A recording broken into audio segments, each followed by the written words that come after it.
તો માણસ, શાસ્ત્ર એમ કે છે કે જગતની અંદર આવ્યા પછી માણસ મહેનત ગમે તેટલી ગમે તે દિશામાં કરે, એને એની અંદર સફળતા ક્યારે મળે કે જ્યારે એ સફળતાને પ્રાપ્ત કરવા એ પાત્રતાને કેળવે છે. હું ઘણી વખત દ્રષ્ટાંત આપું કે માટીનું ઢેફો હોય કે આપણે રસ્તે ચાલીએ છીએ, માટી આપણા પગ નીચે આવતી હોય, માટીનું ખેતરની અંદર આપણે ખેડવામાં માટી હોય, માટી છે.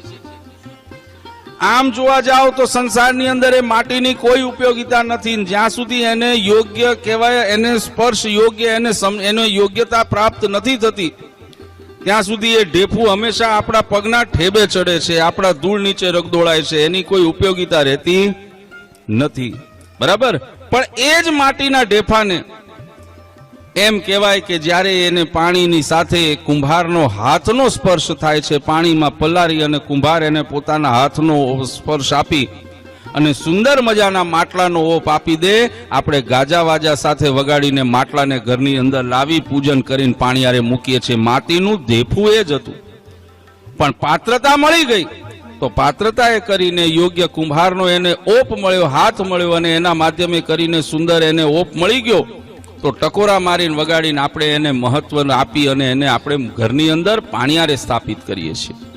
એમાં સંસારમાં આવેલો જે જીવાત્મા છે, પ્રત્યેક જીવ છે, એ મોક્ષની અપેક્ષાએ તો આ જગતમાં આવે છે, પણ આ અવરોધો એને મોક્ષ સુધી પહોંચવા દેતા નથી. એવા સમયે ભગવાન સ્વામિનારાયણે હમણાં જેસપી સ્વામીએ કીધું ને એમ અનંત અવતારોના માધ્યમથી ભગવાને આ લોકની અંદર અવતાર ધારણ કરીને, અનંત અવતારોના માધ્યમે કરીને, રામકૃષ્ણ આદિ તમામ અવતારોના માધ્યમે કરીને મોક્ષની એમ કહેવાય વેલી એ ભગવાને વહેતી કરી છે. અનંત જીવાત્માઓના મોક્ષને અર્થે ભગવાને ચિંતા કરી. અનંત અલગ અલગ શાસ્ત્રોના માધ્યમથી સમજીએ તો ગીતાજીની અંદર ભગવાન શ્રી કૃષ્ણ પરમાત્માએ કીધું, યદા યદા હિ ધર્મસ્ય ગ્લાનિર્ભવતિ ભારત અભ્યુત્થાનમ અધર્મસ્ય દાત્માનમ સુજામ્યહમ. મહારાજે કીધું છે કે જ્યારે જ્યારે આ સંસારની અંદર અધર્મ વ્યાપે છે, ધર્મની હાનિ થાય છે, ત્યારે ત્યારે ધર્મના સ્થાપન અને અધર્મના નાશ માટે અમે આ જગતની અંદર અવતાર ધારણ કરીને આ ધરતીને પાપ મુક્ત કરીએ છીએ.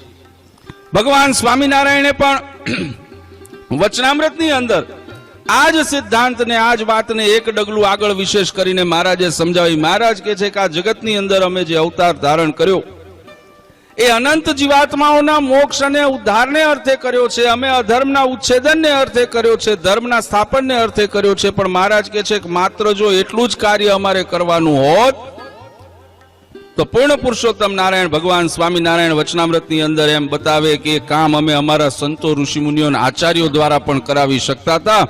એની માટે અમારે આ લોકમાં આવવાની જરૂર નહોતી. પણ ભગવાન કહે છે કે અમે તે છતાંય આ લોકની અંદર અવતાર ધારણ કર્યો, અમે અધર્મનો નાશ કર્યો, ધર્મનું સ્થાપન કર્યું, ને આ બધું જ કાર્ય તો કરવા આવ્યા. પણ વિશેષ કરીને અમે જો આ જગતની અંદર અવતાર ધારણ કર્યું ને અમે આ મનુષ્ય તન ધારણ કર્યું હોય એનું કોઈ કારણ હોય તો મહારાજ કહે છે કે અમારા ભક્તોના મનોરથને પરિપૂર્ણ કરવા માટે અમે આ લોકની અંદર આવ્યા છીએ.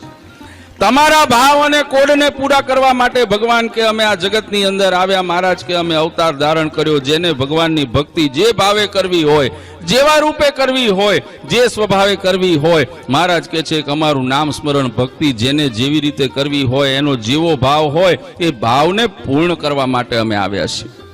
અને એ જ સિદ્ધાંતનું પ્રતિપાદન કરતા ભગવાન સ્વામિનારાયણે આપણા સંપ્રદાયની અંદર મોક્ષની માટેના જે કહેવાય તપ, વ્રત, ઉપવાસ આદિના માધ્યમો તો આપણને આપ્યા. પણ મહારાજ જાણતા હતા કે કળિયુગની અંદરથી આ સંપ્રદાય પસાર થવાનો છે. સહજે સહજે મહારાજ કહે છે કે આ બધાએ ભક્તિ કરી શકે એમ રહેવાના નથી. કારણ કે હમણાં કોઠારી સમયે કીધું ને, આપણે શોર્ટકટ વાળા થઈ ગયા છીએ, આપણે રસ્તા ગોતીએ છીએ. ભગવાન સ્વામિનારાયણે મોક્ષની આ ટ્રેન, આ કહેવાય ને કે આ બધા માધ્યમે કરીને ભગવાને મોક્ષની ટ્રેન આપણને આપી છે. એ મહારાજે સંકલ્પ કર્યો. મહારાજ કે વચનામૃતમાં કે અમે આ લોકમાં આવ્યા, અમારે કરોડો મનવારો અક્ષરધામમાં લઈ જવી છે. એટલે એક વસ્તુ તો ચોક્કસ છે વાલા ભક્તો, કે એ જે કરોડો મનવારોનો સંકલ્પ મહારાજે કર્યો છે ને એમાં તમારો મારો નંબર ચોક્કસ લખાયેલો છે, એમાં કોઈ શંકાને સ્થાન નથી. પણ આપણે એમાં રહી જઈએ કે આપણે એમાં મોક્ષના એ મનવારોમાં ભરાવામાં કદાચ પાછા થઈ જઈએ, એનું કારણ બને તો શું થાય? તો એ કારણ માત્ર એટલું છે કે આપણી અવળઈ થાય. બરાબર. એટલે મહારાજે કીધું છે કરોડો મનવારો અક્ષરધામમાં લઈ જાય. એટલે નંબર તો છે, આપણે તો શું કરવાનું, માત્ર ખટકો રાખવાનો છે કે જ્યારે એ મનવારો ભરાતી હોય, ભગવાનનો રાજીપો પ્રાપ્ત થતો હોય, ત્યારે આપણે મનવારો ભરાવામાં રહી ન જઈએ, એટલો ખટકો રાખી લઈએ ને તોય મહારાજ ભગવાન સ્વામિનારાયણે કીધું છે કે તમારો ઉદ્ધાર અમે કરશું. એટલે ભગવાને આ કળિયુગની અંદર ખૂબ ચિંતા કરી. મહારાજે આપણને સુંદર મંદિરો આપ્યા, મહારાજે શાસ્ત્રો આપ્યા, મહારાજે ભગવાને આપણને પોતાના સ્વરૂપો આપ્યા, બધી જ વસ્તુ આપણને આપી. પણ એ બધું હોવા પછી પણ મહારાજને થયું કે કળિયુગનો સમય છે, આ ભક્તો બધા બહુ વ્યસ્ત થઈ જશે હવે સમય પ્રમાણે, અને એ વ્યસ્તતાની અંદર કદાચ રખેને કોઈના જીવની અંદર એમ કહેવાય કે એના જીવનના કર્મના બંધનમાંથી મુક્ત થવામાં કંઈ કચાશ રહી ગઈ હોય, કંઈ રહી જાય, એ દર્શનનું સુખ ન લઈ શકે, કદાચ ભગવાનના ભજન કીર્તનનું સુખ ન લઈ શકે, માળાનું સુખ ન લઈ શકે, કદાચ ભગવાનના મંદિરે જવાનું પ્રદક્ષિણા આદિના સુખ ન લઈ શકે, તો પણ એને કેન પ્રકારે કરીને જીવાત્માને અમારા સુધી પહોંચાડવું છે. મહારાજે વિચાર કર્યો કે એનો રસ્તો શું? તો મહારાજે કીધું ગમતું કામ આપો ને. ભગવાનને એમ થયું ગમતું આપું ને તો આ ભક્તો ચોક્કસપણે ભેગા થશે ને ક્યાંક તો ભક્તિ કરી લેશે. મહારાજે એટલે પહેલા કોલ આપ્યો કે આ સત્સંગની અંદર આવા પ્રસંગો, ઉત્સવ પ્રસંગો, સમયાનું માધ્યમ આપણને આપ્યું. એ શું કામ આપ્યું છે? તો મહારાજ કહે છે કે આવા પ્રસંગોએ કરીને મેં કીધું એમ આપણને યોગ્ય કુંભાર એટલે ભગવાનની પ્રાપ્તિ થાય છે.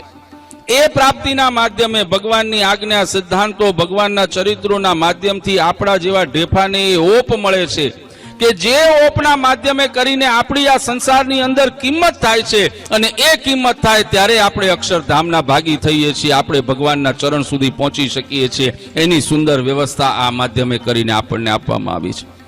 એટલે ભગવાને બહુ ચિંતા કરીને કહ્યું મહારાજને કે એમનેમ કદાચ આ બધું ન કરી શકે તોય અમારે એન કેન પ્રકારે એના જીવાત્માને આ મોક્ષનો પ્રાપ્ત ભાગી બનાવવો છે. એટલે ભગવાને આપણા સંપ્રદાયની અંદર ઉત્સવ સમયના પ્રસંગોની મહારાજે પ્રણાલિકા આપી, અને એની અંદર પણ ભગવાન સ્વામિનારાયણ એમ કહેવાય મોક્ષની ગંગા, જે પૂર્વના અનેકો શાસ્ત્રોનું તમે કદાચ વાંચન કરો તો જે શાસ્ત્રોએ આપણને બતાવ્યું છે જે પરમાત્માની પ્રાપ્તિ માટે જીવાત્માને એમ કહેવાય તપ કરીને રાફડા થઈ જવું પડતું, તપસ્યા, વ્રત આદિ કરીને, ઉપવાસ કરીને એમ કહેવાય ખૂબ કષ્ટદાયી ભક્તિ કરવી પડતી. ભગવાન સ્વામિનારાયણે કળિયુગની અંદર એ મોક્ષની ગંગાને આપણી માટે ઊંધી વહેતી કરી છે.